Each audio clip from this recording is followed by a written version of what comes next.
No, AT-11 just had a glass mounted, and they also were used for bombardiering training, which my brother went through, and he used the AT-11 for bombardiering and everything. And he became a triple-headed monster, because he had navigation and pilot and bombardiering experience, but he never stayed in service. So then, where did you go from Kingman? I went from Kingman to Salt Lake City to Moses Lake, Washington. That's the only place that that was the only place the chaplain went over with able. Were you in a bomb group yet? Huh? Had you been assigned to a bomb group yet? Oh yeah, but well, it was I don't know what they called it then, but it was a bomb group that was going overseas to be dispersed into other bomb groups, and we had to go through the training, and then when you went through the training, then they decided which bomber squadron would go. So then, what did you do at Moses Lake? Moses Lake, we did mostly bombing and night celestial navigation, and I can't remember too well besides that, but that was all on B-17s now. yeah, it was all on B-17s, yeah. Did you have a crew yet? Huh? Did you have a crew yet? Yeah, we were placing a crew in there at and they would give us check rides, you know. Everybody on the crew would get a check in their outfit and everything, and I think it lasted maybe a couple of months. But you were already a flight engineer at that time. Yeah, I was flight engineer at that time, yeah. And well, I became a flight engineer by your grades they gave you, you know, during the time and everything. And but I had a good pilot. He came from Washington, Wenatchee, and we had a good time up there. Did you take a mechanic school? Had you been in mechanic school? I went to Coin,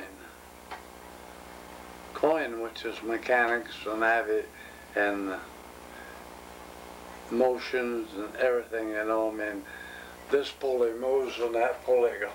Yeah. So then where did you go from Moses Lake? Went from Moses Lake to down to Florida. Brooksfield, Florida, which is an unknown field, but it was we went down there, and we were down there for, I don't know, maybe a short while, and at that time it was the glide bomb. What's that? You don't know what a glide bomb was? It was a 500-pound bomb with a 4x4 on each side and a rudder on the back. And it had gyros in it, and it was covered with a battery. And they hooked one under each wing on a B-17. And you had a target out in the ocean off Florida. And you started these gyros 20 minutes before you got ready to drop. And you dropped them. And you could see them tumble. But then they would straighten out, and these gyros would carry them on their path. And that was what they intended to use in Germany, but I never heard of them after that. That's the first time I've ever heard of that bomb.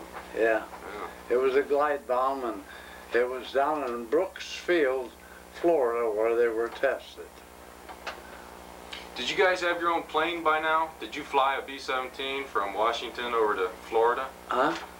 Did you have your own plane yet? No, we never had our own plane till we got to the ATO. Did you, you took a train then from Washington to Florida?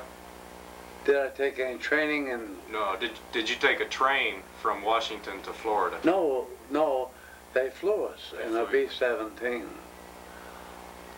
But we left the B-17 there. Well, we flew to New York, and that's where we got our new airplane with all the resources in it and everything. And there was a great big box back there in the bottom bay. And everybody knew what it was. And finally we opened it, and it was cigarettes, Philip Morris cigarettes. Yeah.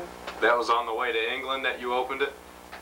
Yeah, we opened it just before we left for England, because Amundsen says we want to know what's in every box, and which was security then. We opened it and we found out there was all cigarettes, which these cigarette companies put so many on every airplane going over to take to England. Then we got it over there. Why? Our first place, we left it at the first place, which wasn't our outfit. It was it was in Scotland, and that's where you landed, in Scotland. And Cardiff? huh? Cardiff? Yeah, Cardiff. Yeah. So you didn't stop at Iceland then on the way over? But yeah, we stopped up at Reykjavik? huh? Reykjavik? Not Reykjavik. No, it was in Iceland. It was over. You remember when this airplane exploded with these guys was taking off? You were here a few years ago. It was in Newfoundland. We landed in Newfoundland, and I noticed that here was all these girls, fairly good looking, but no teeth. And they said it was from a deficiency, you know, that they had in their diet up there. They all worked in the PX and everything. Did you land in Iceland then? No, we never went to Iceland. We went directly from Newfoundland to Scotland. And we all kept track of time on our watch, because it was a time of no return. Yeah. And that was our first great time we ever went over water, you know, when it was a time of no return, and we kept watching. Did you have Tokyo tanks in your B-17 factory? No. No? No, the B-17, now what I'm going to tell you, it may not be the truth, but I think the B-17Es and the B-17Fs that we trained in had fuel tanks, which cut our distance so much, you know. But we were later equipped with an airplane, which you answer me questions later on in here, I'll tell you something about the airplane we got shot down in. But we had E's and F's, but they were working on the G, and they had great promises, but no results. Then did you turn that B-17 over to them then in Scotland, or did you? Yeah. Yeah. And we kept the B-17 then. And when we got over there, we flew up to a place called the Wash. You ever heard of it? Yeah. Close to the Wash. And there we got a lot of, well, day in and day out, day in and day out, we got flicks of aircraft recognition. And we got a lot of turret training. And at the same time, the pilots were flying with other pilots that had completed their 50 missions, you know, and they were getting their training. And then we went back to Grafton, we went to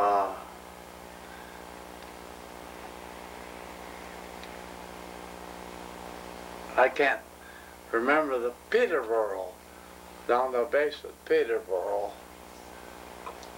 And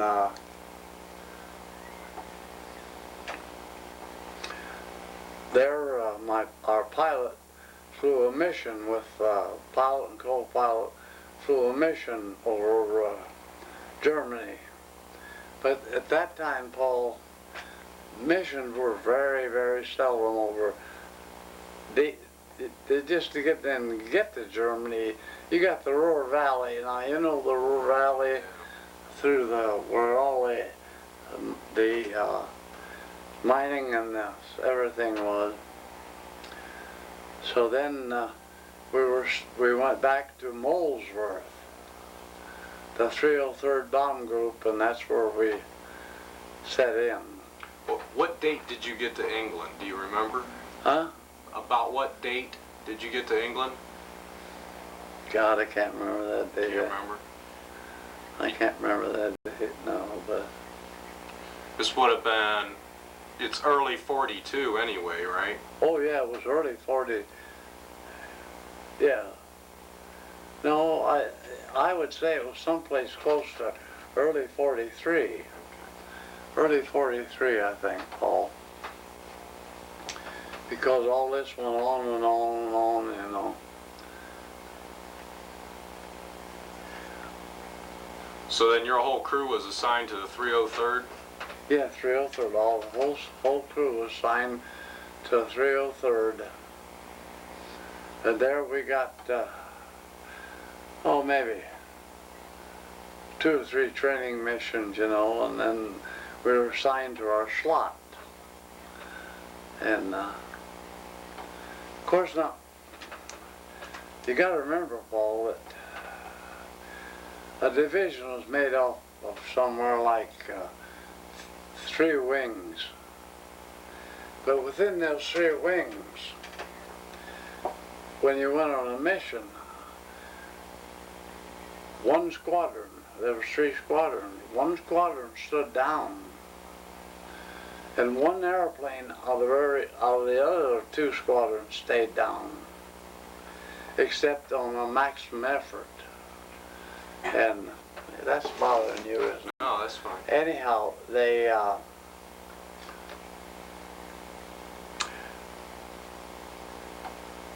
that's the way it was then, you know. I mean, you didn't know if he was going to fly the next day. You went down to briefing and you didn't know if he was going to take off or if he was going to not, you know. And there were so many times weather was a proposition in Europe, terrible proposition. And the first 2 times we ever took off to go, and I think one of the times was Satan's there, and another time was someplace in France. But when we hit the channel, it fogged in and you came back. And it made you get to feel like, I can master this. Where was your first mission to? Trondheim, Norway. Now that was 14 hours. And it was the boxboard plants at Trondheim, Norway. Did you ever hear of them? Mm-hmm. And we went up over the North Sea at about 8,000 feet. And then about 200 miles or so before we come to the Locksburg plants. We climbed to 14,000 feet and we bombed to 14,000 feet, which is the lowest, I know, the lowest that I've ever had, you know, when I was on was for a bomb. And then I had 2 milk runs, both to St. Nazaire. To bob the sub pens, right? Yeah, the bob the sub pens at St. Nazaire. The 4th one was a nickel run. You ever heard of a nickel run? Huh? No. We dropped, our airplane dropped,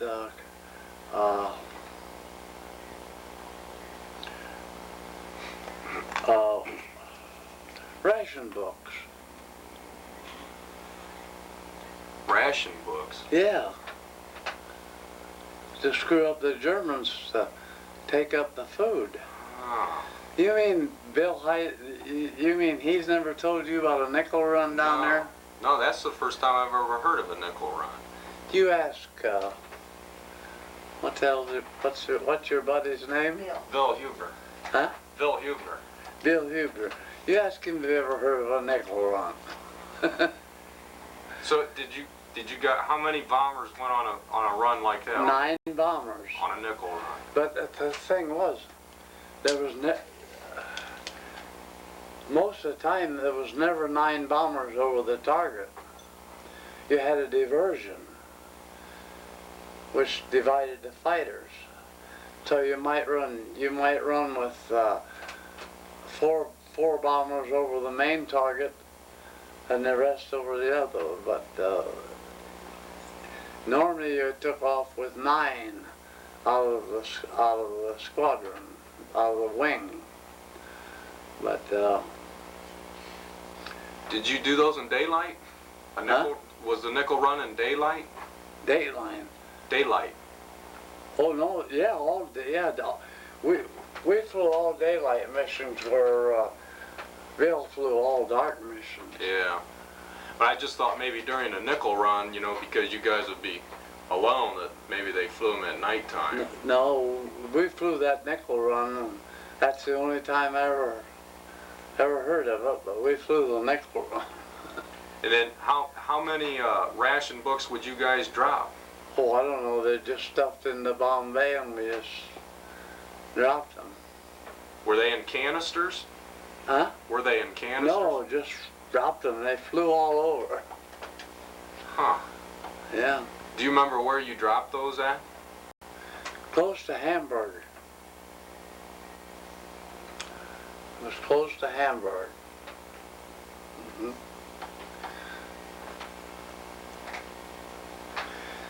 You remember that? You got to remember that when I was there in '43, they were trying everything.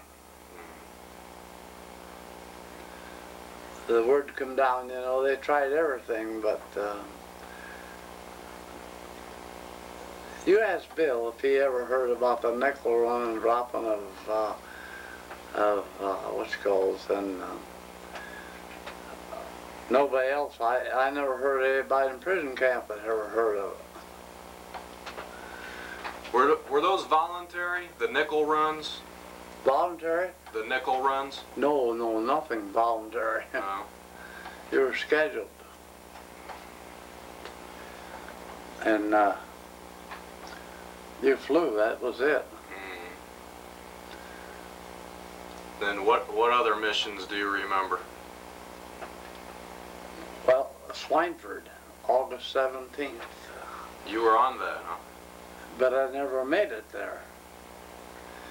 They were coming out of that place on fire.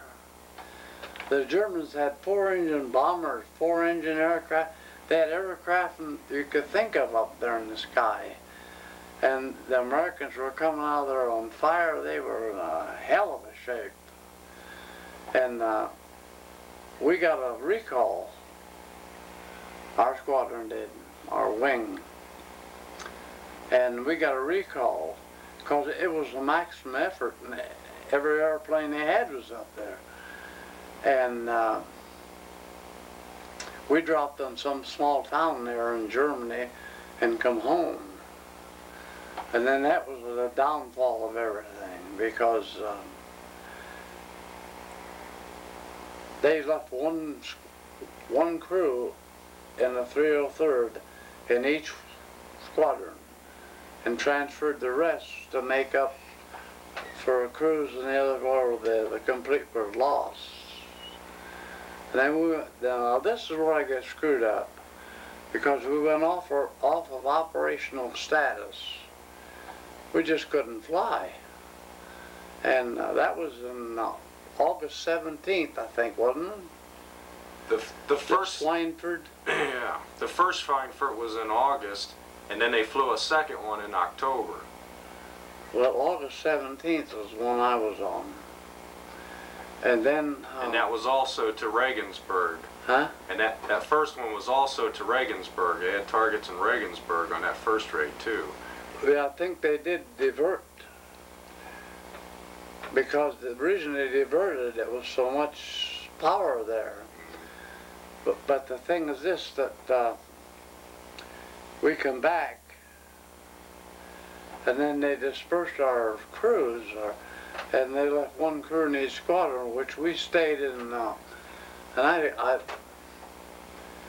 was the 547th or something. It seemed to me like that's a number I remember. 427th? No, 547th. 547th. It seems something right. I don't know for sure.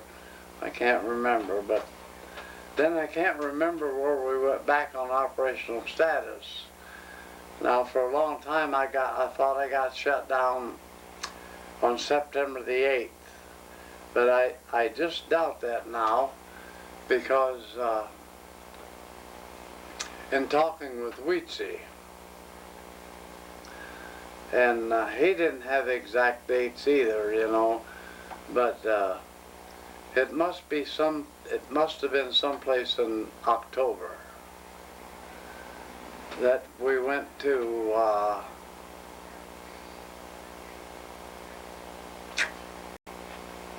the Ruhr Valley. It was.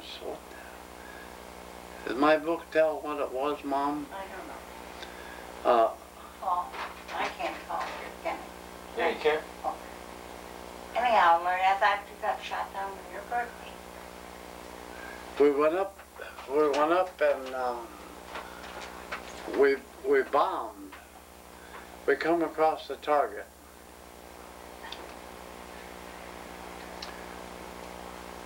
But our bombs didn't go away.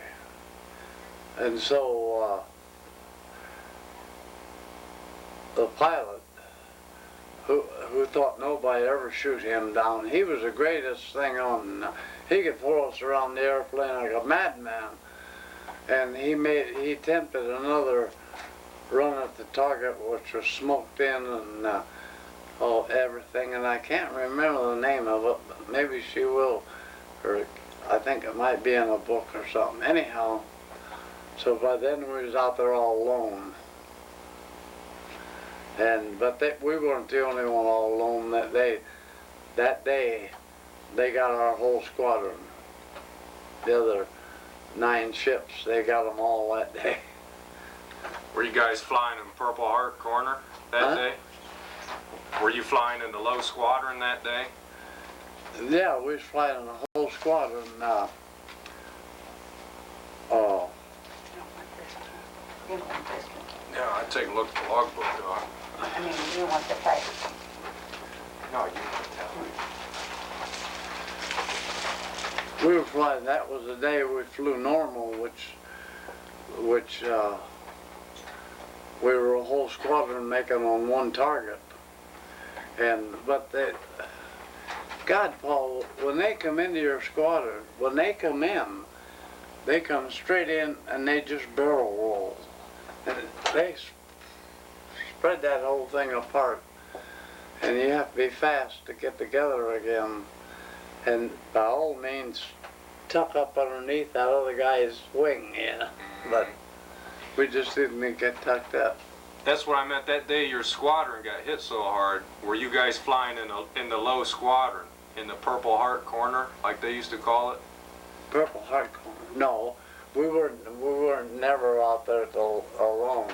Captain Holland was, and his crew went down, and that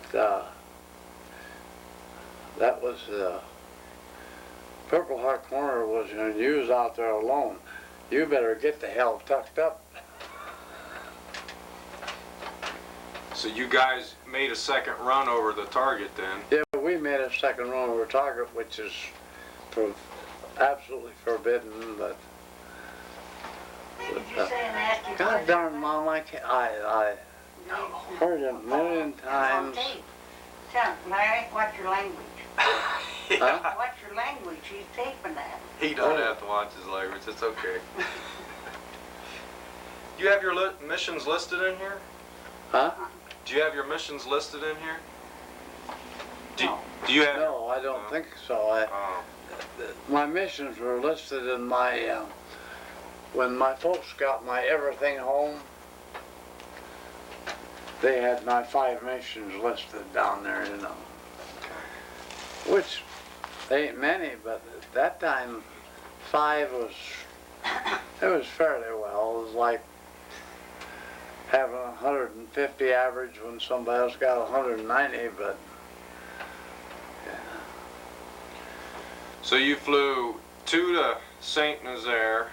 Huh? You flew 2 to Saint Nazaire, the sub-pens. Yeah, yeah. And then 1 to Schweinfurt. 1 to Schweinfurt and 1 to the Boxboard plants in Norway.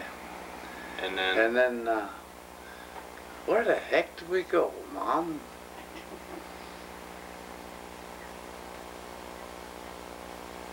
Mainz. Huh? Was it Mainz? It was in Germany, right in the Ruhr Valley. Ryan? Huh? Ryan? No. Darn.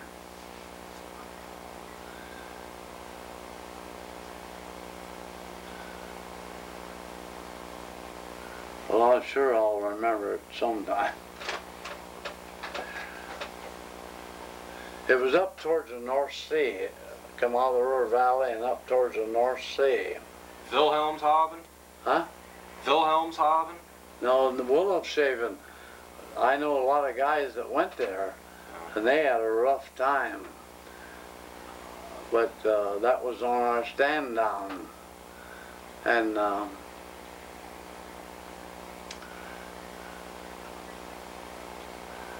what the heck was that name? Fegesack? Huh? Fegesack? Wait a minute. Brunswick? Oh, Bremershaven.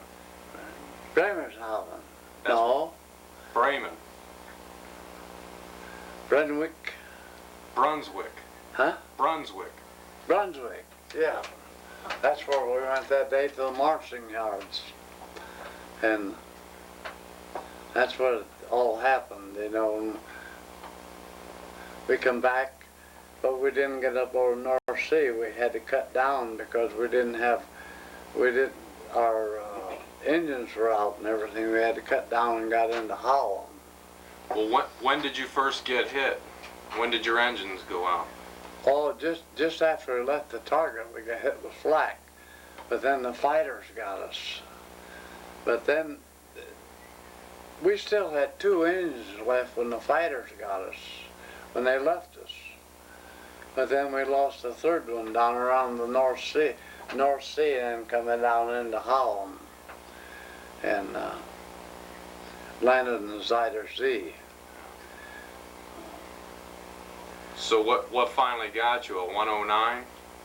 Yeah, well, there were a bunch of 109s up there at that time. The Goring Yellow Noses, they were all around. But there were Ju-88s up there also that were lobbing rockets. And they lobbed the rocket into the base of the wing at the radio room. Can you stop that a minute? Sure. Bremen, not Brunswick. It was Bremen, our last trip was to Bremen. So then And, you guys were pretty much alone then when the fighters hit you? Yeah, they scattered the whole wing, you know, and you don't have much chance when you're out there all alone. But flak was heavy over there. God, it looked like you could walk on it. But there's one thing I want to say here. That I seen flak over that was colored. Have you ever heard anybody tell you that? I've heard that they had flak that looked like a airplane going down, that they would fire sometimes at night. That one mission, we seen flak that was like it was colored, purple, blue. Where was that at? Do you At remember? the Boxheim at Norway. Yeah, that was actually a milk run, but So what happened then after you guys got hit with the rocket? well, that's when we got in trouble. We had two engines. They pulled away from us. But hell, we were going down. We couldn't hold altitude, you know. And then we lost the third engine just before we hit down in the Zider Z, which Weezy says he thinks was another inland lake, doesn't he? Tell them who Weezy is at. Oh, I know. Oh, I mean, on there, oh, yeah, tell them on there. We'll get to Okay. Weezy said he thought it was another inland lake. Then he said we I don't thought know we what hit, he said. but as far as I know, I thought it was Zider Z. I don't know. But when you talk to Weezy, Or not, but, what is it, Mickey? when you talk to Weezy, he'll Where we go? That's when you talk to Weezy, he'll probably say it was, because he thinks it was an inland lake, but I think it was in Zider Z. But I don't know, because what he says, when I walked down the, Thanks very much. Larry, you want one? yeah, when I walked in the canal, he says that makes him believe that it might have been an inland lake, so I don't know. You guys went down immediately after you got hit?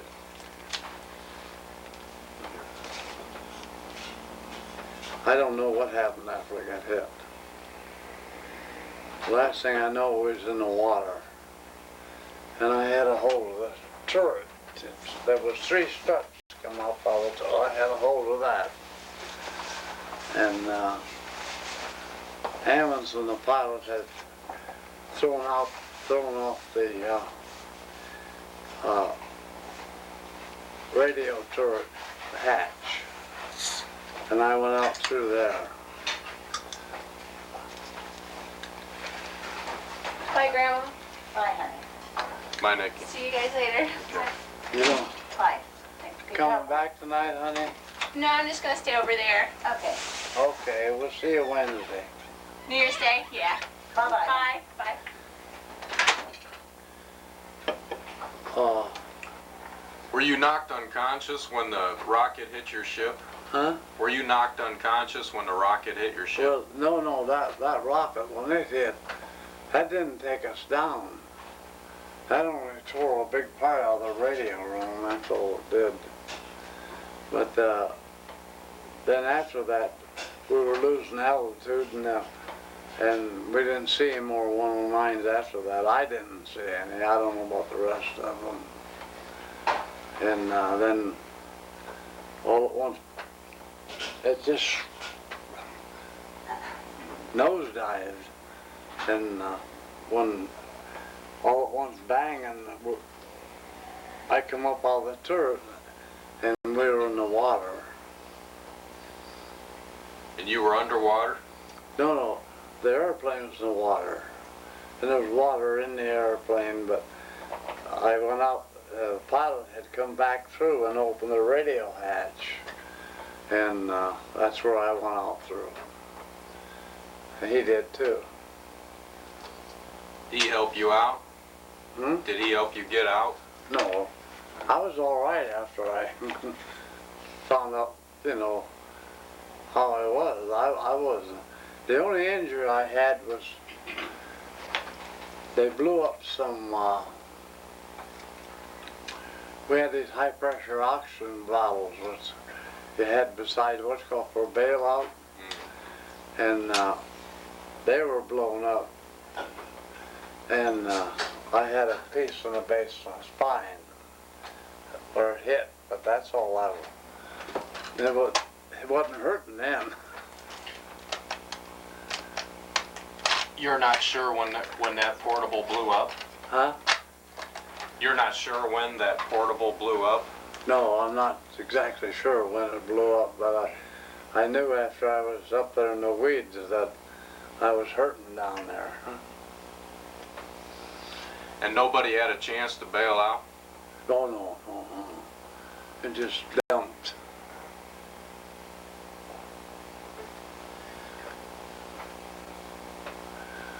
It was the old saying, you know.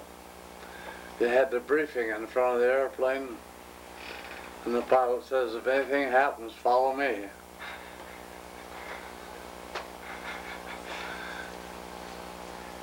And everybody else was killed in the crash? Yeah.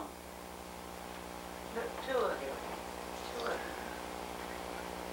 you. Yeah, he and the pilot. Yeah. So then what happened? Then I went to, I walked down through these canals, and I remembered, Did you have to swim to shore after you got out of the plane? yeah, well, yeah, it was probably about from here to up that parking lot.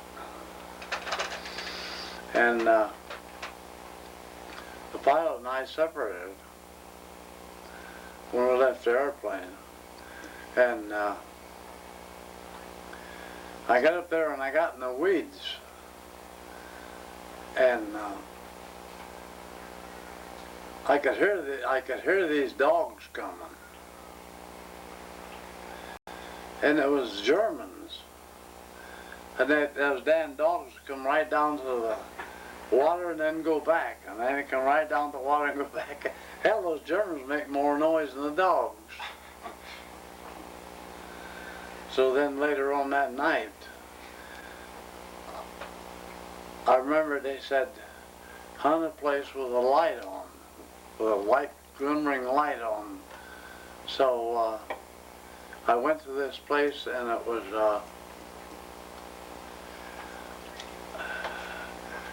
I had this phonetic sheet. Did you ever hear of them? Mm-mm. They were in German, they were in French and Belgian, everything. They tried to tell I'm an American flyer, need help. Oh, And I watched that place and there was nobody coming, nobody went or anything, so I thought, well, I'm so damn tired and so hungry, I gotta go. So I went up there and I went to tell this woman on the phonetic sheet where it was, and she pulled me right through the door. And then her husband, there, the barn and the house was built together. And she set me down at the table. And she run out, and then here come her husband. And he didn't say anything to me or anything, he just looked at me. And she brought me some a hot potato and some milk to eat. And pretty soon here come her husband back, and they took me back through the woods and got me in an automobile and took me to a place. And I stayed there, I think, maybe 1 or 2 days. And that's when they come and took me up to Wheatsey's to stay. well, how about the train station, Larry? Huh? How about the train station? Train. That's after I started to get leave. Hey, What, were these all safe houses that they were taking? They were all farmers, yeah. Go ahead and talk. Who's that? Tammy, I want to hear you talk. Go ahead. Paul's there interviewing that. Yeah. But they, Got the camera on him interviewing. I'm sometimes now, Just got home? I never say anything to Weetsy because I don't think he'd ever do anything wrong. Good, then you do it. Why do? But in my later years, I'm just wondering. Yeah. Why, yeah. Nikki just Because- left for work. Uh-huh. I kind of think Well, nothing. She just that the Germans organized, they got some smart farmer or a couple of smart farmers, and they organized them to rescue these American airmen Oh, yeah, she's had to see you and funnel them into she's coming back up. into like Amsterdam and Belgium and everything. I just feel that way, but I would never say anything to Weetsy because he did it in good faith and his father did. Why did they take you there? Why did they take you to Wheatsea's? Well, because that was up in the farmland where I could be hid, All right. supposedly in the haymow, but another thing that bothers me is I say this can't be true to me, to myself. That I say this can't be true because Weetsy and his brother were also wanted because all Holland of their age was supposed to go to Hammersford in Holland to be in a work unit. And they were hiding, same as I was, so sometimes I say, well, it just has to be that way, and then again I say, I don't think it is, you know. You and your book can decide. Never know. You know, that's right, I never know, but I know there were several people that were in Holland, several in prison camp that were captured later when they left, and seemed to be that, well, maybe it was just the Germans had so much control, but there again, his mother was bounty terminal and I wouldn't leave. So I don't know whether they were. Of course, she wasn't smart enough probably to know that the Germans had a setup or anything, but sometimes I wonder if they didn't. How long were you at Wheatsea's? Well, I was at Weetsy's till probably mid-December, right, Jane? I can't remember. I think so, because we celebrated St. Nicholas Day, which was our Christmas there when they give presents. And of course, I didn't get any presents, but I know their folks celebrated St. Nicholas Day, so I would say it was around the 5th December. And What date were you shot down? that's what I say. I was someone that it's not in my mind, but I think it was in October, somewhere around the 29th, I would say. Well, in there it said November, didn't it? Well, that I got followed up on that September. No matter, I guess. What did you do for a month while you were hiding? Oh, he took me to church once. Really? Yeah. The town that I was in was Old Piney, which is where he lived. And it wasn't too far from there because we walked to Lakenheath. Did you ever hear of Lakenheath? Uh-huh. That's the place that Monteharry, the great spy was from, and they have a, anyhow, we went to Lakenheath to the priest there, and he gave me communion, and then we come back, and then Weezy told me that they said that I'm supposed to leave at a certain date, and I can't. I would say it was around the, right shortly after St. Nicholas Day, I left Weetzy's and started supposedly on a trip, but her mother, his mother hung on to me. She says, "You can't go, you can't make it, you're too dark." And I felt I had to get back. I wanted to get, I didn't want to have them burn the house down there or something, you know. And so I left. Jared took me to the train station and put me on the train. Tell them who that is. And Who's Jared? huh? Who's Jared was a brother of Weetzy. And How old were they at the time? Same way, come here. Weetzy's about my age, isn't he? Yeah. And What is it on about? so then he put me on a train that was, you know, cabinet, you know, like 6 people in each booth, and then this guy sat down beside me. And then I reckon, you know, he talked to me and I recognized him, and he took me to, I don't know, some other station. And then I finally arrived in Amsterdam. What do you mean you recognized him? You recognized him from where? But he spoke a little English to me. And he says, "You're in transit." And I said, "Yes." And so then I met another guy after that. So then this guy, we were coming into Amsterdam, and this guy says,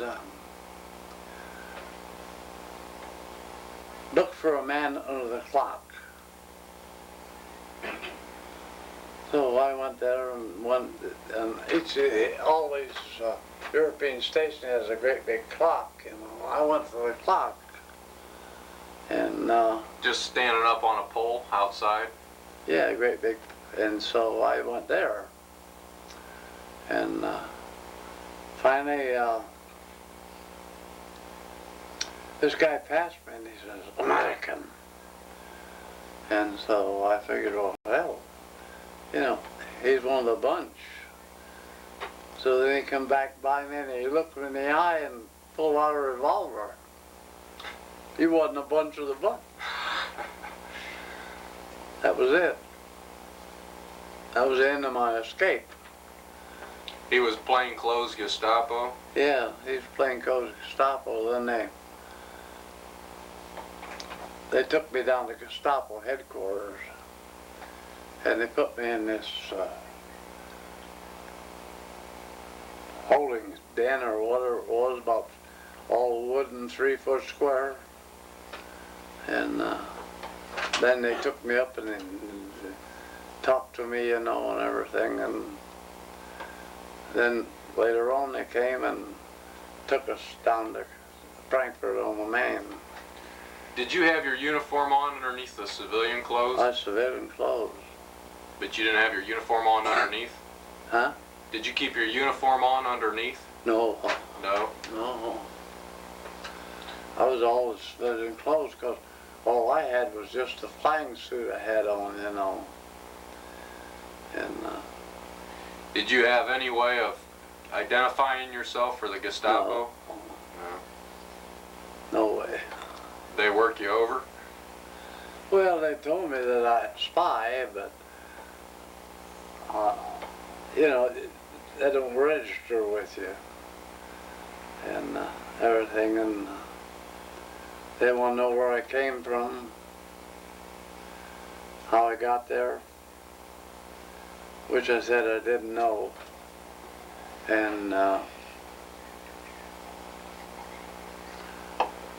said, you'll be dealt with later.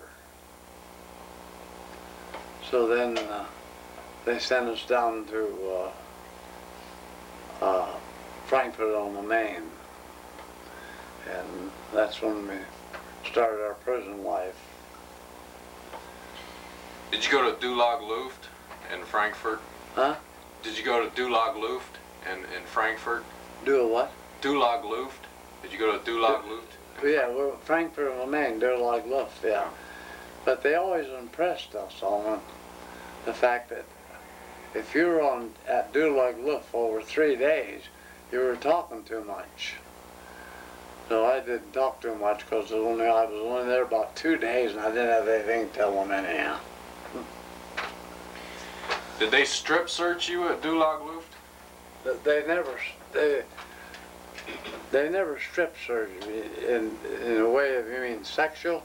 No, just naked. Take all your clothes off, yeah. And made you put different clothes on, yeah. That was the first thing they did at Frankfurt on the Main. And How many times did they interrogate you there? huh? How many times did they interrogate you there? Interrogated.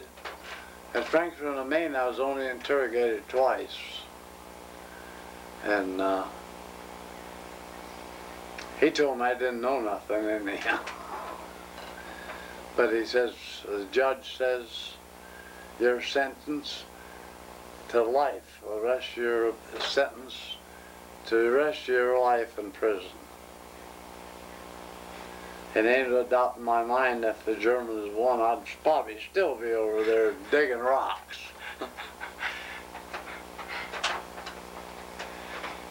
Was it a young guy that interrogated you? Oh, yeah. I never run into any old Germans until after that invasion. That's the first place I run into old Germans. Now I run into some, say, 35, 40 years old, like the Emden kid who lost his family up at Emden, and those guys, they... I'm talking about your march They day. in some way were believers. They're talking about your march. Huh? Your march. That part. Oh, we'll get to that. Oh, I thought he was about there. Sorry. At Dulag Luft, what was your cell like? A Dulag Luft was just a big room with some beds in it. And they'd come in and get it. That was... I really believe that this place at Dulag Luft was more than they imagined they would have. And they were crowded to the point where we just had a big room and then together. You were never in solitary at Dulag? No, I was solitary at Frankfurt on the Main for a while, Yeah. where they had the cubicles and the damn heat and everything. Did you ask the guard to turn off the heat? No. They didn't even, they only had a window, and they shoved some tea and some soup or something in there every so often. Did they have a light on it inside the room? No, no, I've never seen that where they had a strobe light or anything. The biggest thing I ever heard of was we had a man in the 17B, and he was of Russian descent. And I wasn't with him at any of this time, you know, but he came into 17B and he'd been pretty beat up. And he says, they asked me, they picked him up out in the North Sea. And they kept asking him what he was doing out there. And he says, finally he told them he was a frogman pulling a one-man invasion. He said they kicked hell out of him.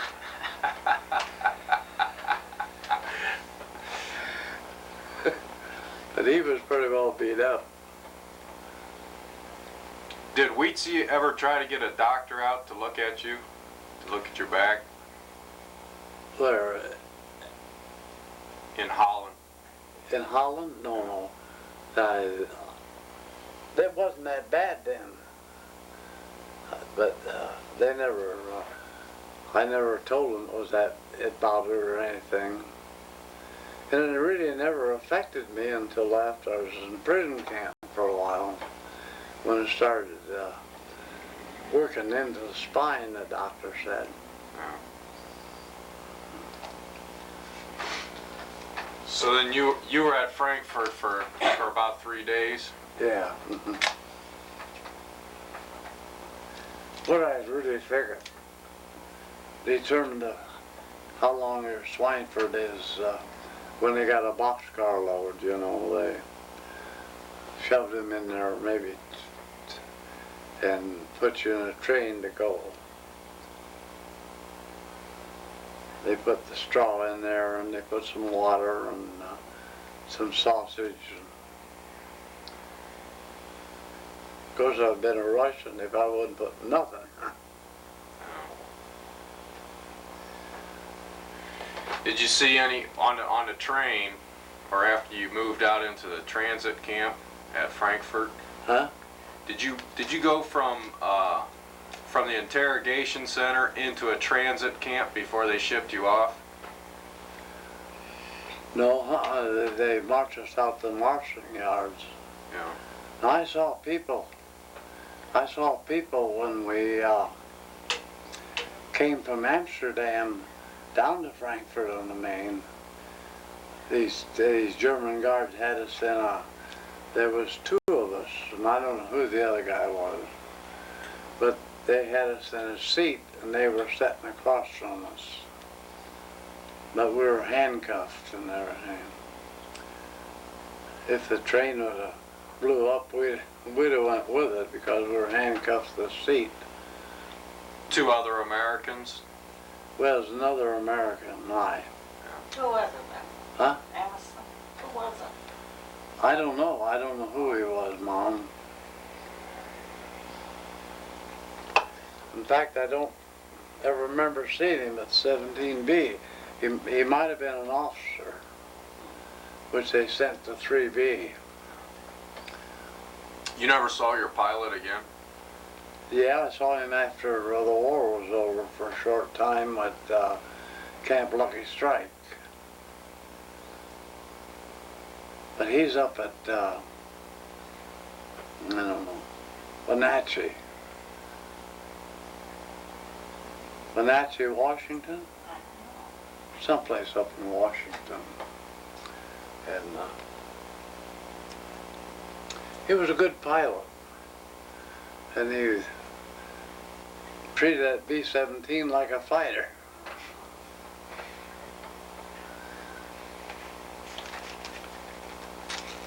So then when did you get to Stalag 17B then? Huh?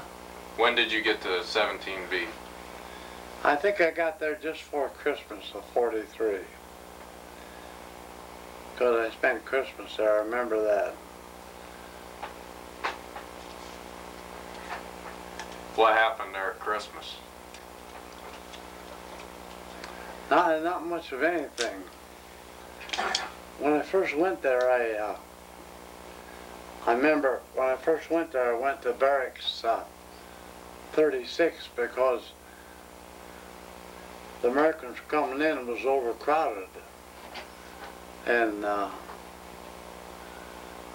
then, now this is where Bill and I don't see eye to eye.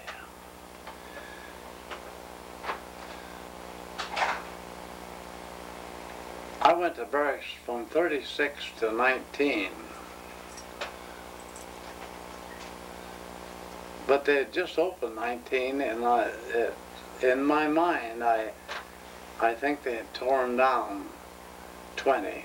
Yeah. And there was no Americans living there at that time. They opened that compound for Americans, 18, 19, and 20. So I don't know. I might have a better memory than me. So, do you remember New Year's Eve? No, I don't remember New Year's Eve, no. Mostly I remember Easters and the religious holidays, you know, because we had a priest there, Father Kane, and they fought like mad.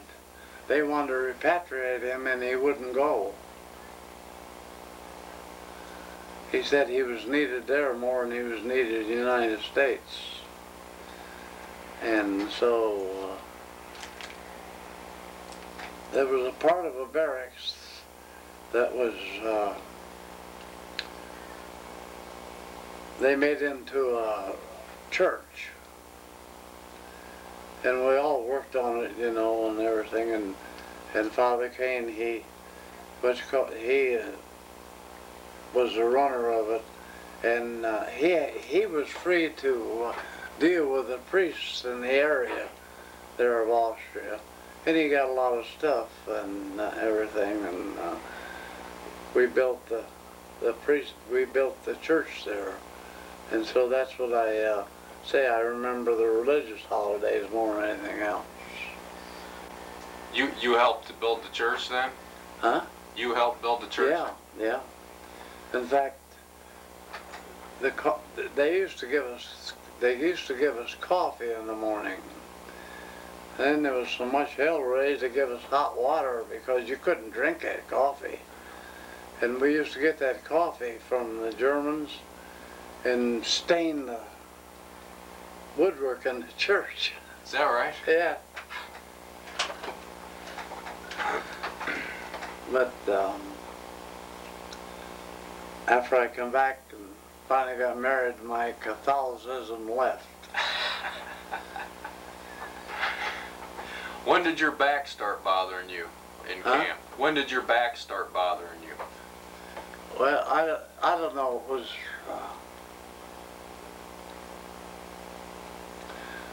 sometime maybe after I was there for 5 or 6 months or something, you know, but I got so I couldn't walk. And so we had two American doctors there also, but they weren't allowed to do any operating or anything else, and one of them, Major, was a surgeon. Major Beaumont? Huh? Major Beaumont? Beaumont, yeah. How'd you get him? Yeah. You're about the fourth 17 beer I've talked to. How many, Paul? And the other one, About four. the other one was a doctor from Decatur, Alabama.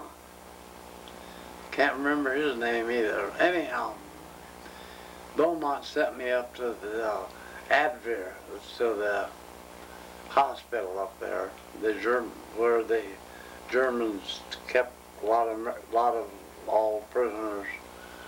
And this French doctor got a hold of me, and that's when he said it had to be removed.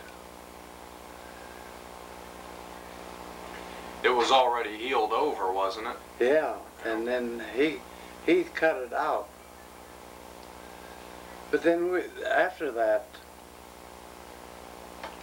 we had a little hospital there, about 5 or 6 beds, where this Beaumont and this other doctor from Decatur, Alabama worked. And I got sick again. And they put me in there, and then in the middle of the night, why, they had to take me to up the hospital again. I had diphtheria. And up there, all it was tea. hot tea, and everything. And I lived through that, but then I had problems with my legs. I got so I couldn't walk again very much. And Bobby Kane used to come down and said, exercise, they said, is the only thing to help you. He used to come down and get me and walk me around the compound. And it worked out. But they said it was an after effect of diphtheria. That's the only sickness I had. Devereaux was the French doctor's name, right? Huh? Devereaux, that was the French doctor? Well, his picture's there, but I don't remember what the... Oh, it's on I think it's Devereaux, but when he cut that out, did he have any anesthetic? Yeah, he just, but not no put me to sleep, just keep skirting around. I thought You said- sure Devereaux wasn't a French doctor that was in the prison camp? That's what I mean. He's the guy that cut it out, right? No, Oh, this French doctor cut it out up there. Larry, I thought you said. yeah, he cut it out of your Yeah, back. but not the... Now, wait a minute, you're talking about two different French doctors. Oh, who did the paintings? Huh? Who did the paintings? That's Devereaux, right? The paintings? Yeah, that's what it's called. But there was another French doctor in the prison camp that wasn't a flyer or anything. Didn't Bill ever tell you about him? No. There was a French doctor in the prison camp that was a French surgeon.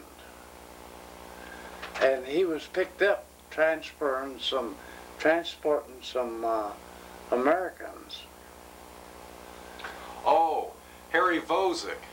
Huh? Vozick. And he turned himself in as an American airman. Yeah. Spoke fluent English. Vozick was his name. Vosik, okay. Now I remember him. Yeah. See, my mind comes back that you know more about me over there than I did. Larry, I thought you said they didn't give you any anesthetics. Huh? I thought you said they didn't do anything to deaden the pain. No, they used that little needles around there, but the pain was still there. Oh, I see. But the guy that painted the pictures in your book was the guy that cut it out, right? Yeah. Okay. But this French doctor, he was good in the prison camp until the two American doctors got there. But he had nothing, and then he couldn't let on he was a doctor. Yeah. They'd have cut his damn head off. Yeah. How close was the fragment to your spine? Well, that I don't know. But it was pressuring on it, it was pushing on it. And what I've always wondered and everything is why the hell didn't the whole airplane explode when that hit that oxygen, but it didn't. Whether the bottles weren't charged or something, But you were talking about the aircraft we flew. We flew, there was a B-17, and then there was a YB-40. Have you ever heard of a YB-40? Is that the 5-engined? Huh? Is that what? No, I don't think I have. Oh, a YB-40 was a B-17 that they took, and they put a turret out of the radio room, a turret and a tail, and it didn't carry bombs, but it had a whole bomb bay of ammunition that went down to these different places. And they tried to use them over there for escort because the fighters at that time didn't have the long range to take you in and take you out. And then at the time when after Swineford, when they lost so many airplanes, they redid a bunch of these YB-40s, brought them back to the normal B-17 and shipped them over there, and that's what we were flying the day we went down. And we didn't have a high pressure oxygen system like all of them have. We had that bag that went out, and the damn thing at altitude would always freeze up, and you'd have to keep crunching it and everything. But that was we got shot down in I think that they called them E or a modified F, and that was what we were flying that day. We got shot down, but it didn't have a chin turret or nothing. It had a one gun sticking out the nose. Do you remember about then when you had your surgery done? Would that have been in the summertime? Yeah, it was done in the summertime. Yeah, because I tell you why, there was a guard up there around the I say Advir. What they call that place? The Obver? Advir, or the hospital, what they call it, I don't know. Lazaret? Huh? Lazaret? Anyhow, there was a guard up there, and I got acquainted with this guy that was a Frenchman also that worked there, and outside of the hospital they had a little garden. And he says, come on, he says, you can go down with me and work in the garden a little bit. So I went out, and this guy spoke to the guard, and I went out and come up. I was working out there in the garden with him, you know, and this German come up and he said, no, out.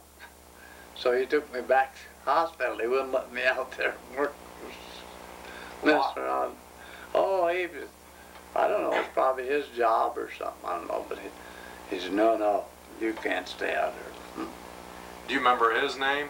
No, I don't remember his name. Like I told you, one name I remember for sure is the Emden kid, and the other one is in that Blue Book of Felters, the guy that, and that's the two that I remember other than Gerlach and Struck. But, when did the Emden kid kick you? huh? When did the Emden kid kick you? I don't know when it was, but I guess I turned around. There was something that was screaming, and I turned around and he kicked me in that leg. You see the scar, don't Yeah, you showed it to me. you? Yeah. Was that in formation or what? Well, no, not in formation, but he was trying to huddle us together. And if you were on the outside edge and not going fast enough, which I was, he speeds you up a little bit. And then, do you remember when the Emden kid lost his family? No, I don't remember that, except that I know that he screamed about losing his whole family at Emden. And it must have been early in the war, because he was down there at 17B. And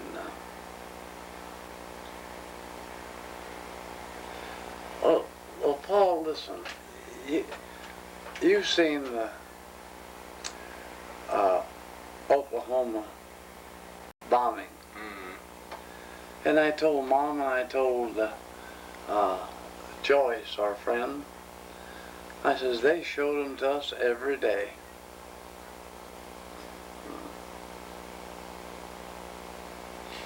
You mean they? You mean the Germans? Yeah, the Germans, they showed us these bombings every day when the big buildings were torn apart, you know, and everything. They looked just like that Oklahoma bombing. How did they show them to you? Well, just pictures they'd bring in, you know. Guards would bring them in and such as that. It wasn't a great effort by the, as far as I know, by the German army itself, but they'd bring these pictures around to show what the Americans was doing. You've never got acquainted with Murder Incorporated, huh? Yet. Murder Incorporated. Yeah. What's that? Well, you know, they shot down a crew over there, and of course our leather jackets hadn't. The Americans had stuff written on the back, and they shot down that crew. It was Murder Incorporated, and I guess they marched them through Berlin and everything. They had, I don't know. We heard about it, but we never saw anybody from it, you know. They probably sent them up to Blackwater or someplace. These guys never came into 17B? Huh? Those guys never came into 17B? No, I don't think any of them I ever heard of coming in there. What bomb group were they from? That I don't know. But they had recognition after the war on TV. Murder Incorporated? Yeah. They survived then? Well, I guess so, because the Germans, somehow the word come down, the Germans claimed that these people got so much land in America and so many $1 million for so many people they killed in Germany, you know, and everything. It was circulated through the camp, which is, you don't know if it's true or not, because they used to go out and circulate them and jump back in bed and see how quick it come back to them.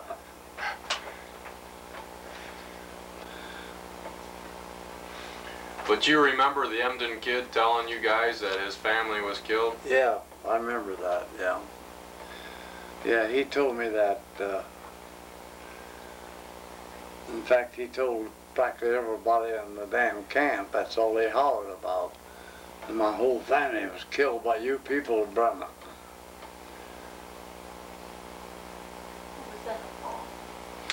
The Emden kid, a particular guard. He was probably one of the meanest of the old guard. But I really don't think he was. Sometimes I don't think he really meant to be mean, but he carried away when the thought come to him, and whoever was in the way, glory be to you, because you better get. And how long were you in the hospital because of your back? Well, I was up there probably 2 or 3 months. But mainly because that doctor kind of liked me. Yeah. He spoke English? Huh? He spoke English? Yeah. But it was, the Americans had to furnish everything. The bandages, everything that they had at the hospital, but they wouldn't allow the Americans to use them. So,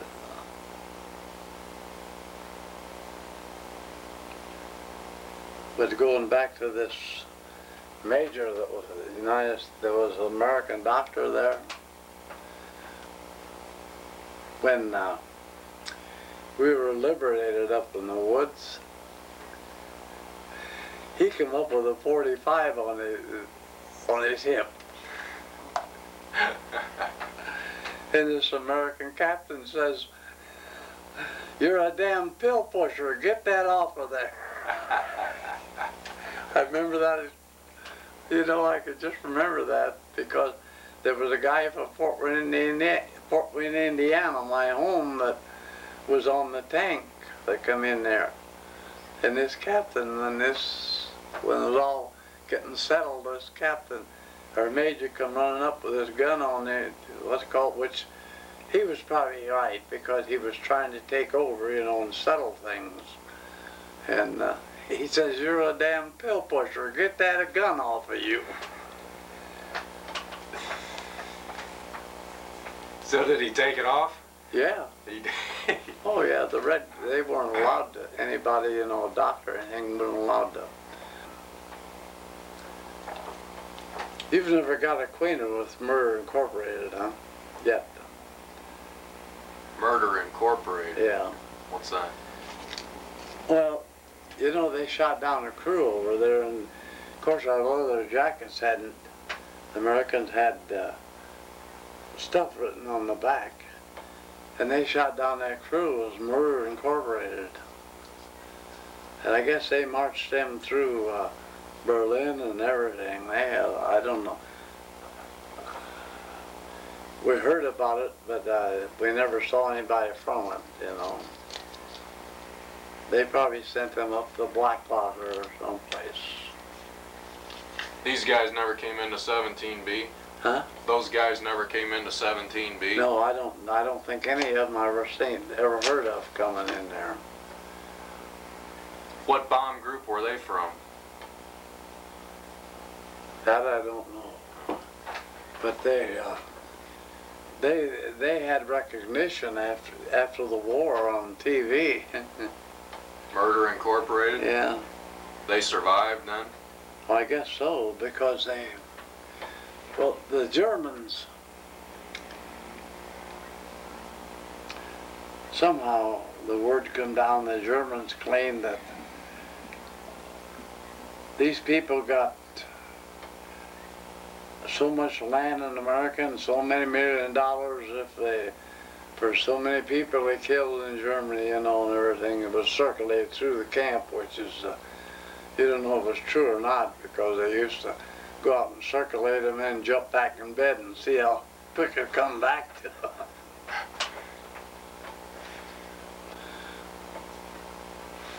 But you remember the Emden kid telling you guys that his family was killed? Yeah, I remember that, yeah. Yeah, he told me that. In fact, he told practically everybody in the damn camp, that's all they hollered about. And my whole family was killed by you people of Bremen.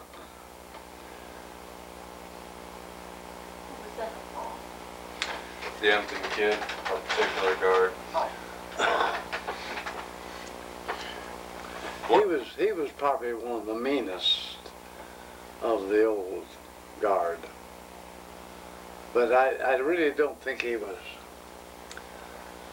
Sometimes I don't think he really meant to be mean, but he carried away when the thought come to him, and whoever was in the way, glory be to you, because you better get. And how long were you in the hospital because of your back? Well, I was up there probably 2 or 3 months. But mainly because that doctor kind of liked me. Yeah. He spoke English? Huh? He spoke English? Yeah. But it was, the Americans had to furnish everything. The bandages, everything that they had at the hospital, but they wouldn't allow the Americans to use them. So,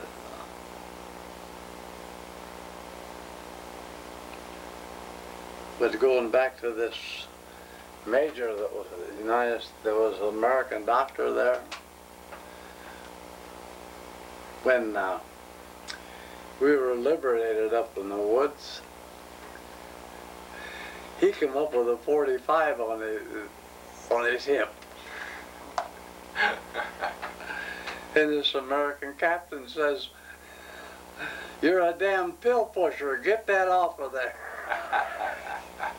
I remember that, you know, I could just remember that because there was a guy from Fort Wayne, Indiana, my home, that was on the tank that come in there.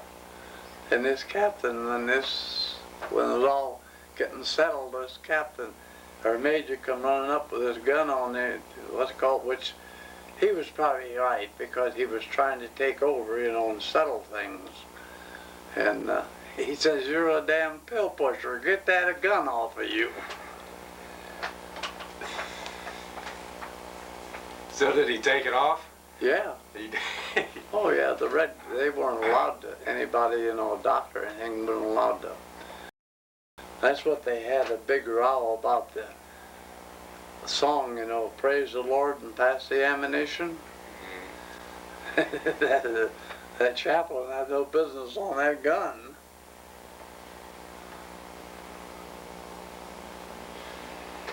And you've told me about Gerlach before. When did you talk to him? Were you in the hospital when you talked to him? Gerlach? Yeah. No, that was after the invasion.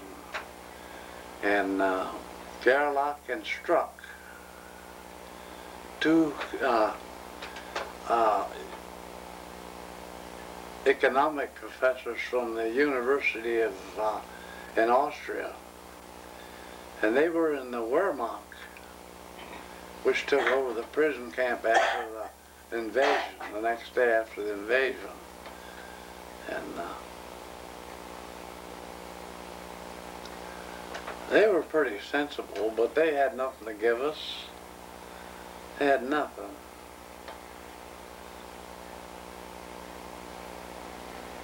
And what was it Gerlach told you?